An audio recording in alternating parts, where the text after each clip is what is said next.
So mga tol, alam na nga po ng karamihan, bukod po kay former 3 Division World Champion General Casimero na lalaban sa Japan sa June 6 kontra kay Mexican Luis Neri. Lalaban nga din po dyan ang pambato natin na si Pilipino Kenneth Luber. Haharapin po niya ang unbeaten fighter na si Michael Angelity na hinahalin tulad pa nga po ng mga boxing fans kay Shakur Stevenson ng estilo dahil technical ang galawan nitong si Angelity at mahigpit ang depensa. Pero kumpiyansa po si Luber mga tol na ma-execute niya ang galawan nitong kalaban. Sa interview po kay Kenneth Luber ni Paucas Sports, sinabi ni Luber mga tol na inaasahan na daw niyang tatakbo itong si Angelity sa laban nila at hindi daw ito makikipagsuntukan sa kanya, pero dahil daw sa training camp nila talagang mapapalaban daw itong si Angelity sa kanya. No choice daw ito kundi makipagsuntukan sa kanya, pero kung makikipagsabayan naman daw sa kanya itong Amerikano, yan daw ang gusto niya. Yan daw kasi ang mga gusto ng mga elite fighter. Dagdag pa ni Luber, hindi pa daw nakakalaban itong si Angelity na talagang nahihirapan siya. Mga madadaling laban pa lang daw ang nagagawa nito, pero sa laban daw nila,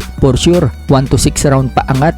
Ubos daw ang hangin nito sa kanya at goal umano niya na inakaut itong si Angelity. So importante nga po ang laban na yan mga tol para kay Kenneth Luber dahil nakataya po dyan ang IBF title eliminator. Kapag naipanalo po yan ni Luber mga tol, siya na ang magiging mandatory sa IBF Bantamweight World Title. Samantala, dahil halos isang linggo na nga lang po mahigit ang laban na yan, mine-maintain na po ni Casimero ang kanyang timbang. Saging nga po ang kinakain ni Casimero mga tol na may bagoong at umiinom siya ng buko. Matatandaan noong mga nakaraan, sumalang po sa timbangan itong si Casimero at 1 pounds na lang mahigit. Makukuha na niya ang 124 pounds weight limit. Kaya mine-maintain na po yan ni Casimero mga tol. Isang linggo bago ang laban, diyan pa lang kukunin ni Casimero mga tol ang 124 pounds. Suportahan po natin ang laban ng mga pambato natin sa bansang Japan sa June 6. Sana maipanalo nila ang mga laban. Sa kabilang banda naman mga tol, dismayado po itong tinalo ni Alexander Usyk na si Rico Verhoeven nang makita niya ang official scorecards ng mga hurado.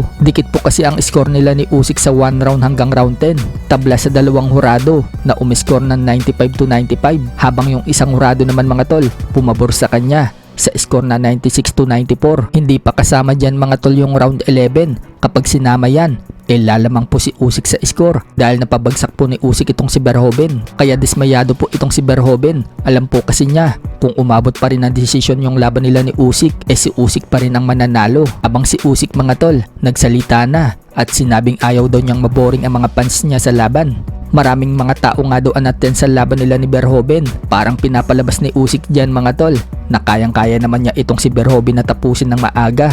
Pinatagal lang niya. Interesado din daw si Usyk na basahin ng mga comments ng mga fans. Ibahagi lang daw ang mga saloobin at babasahin daw niya yan.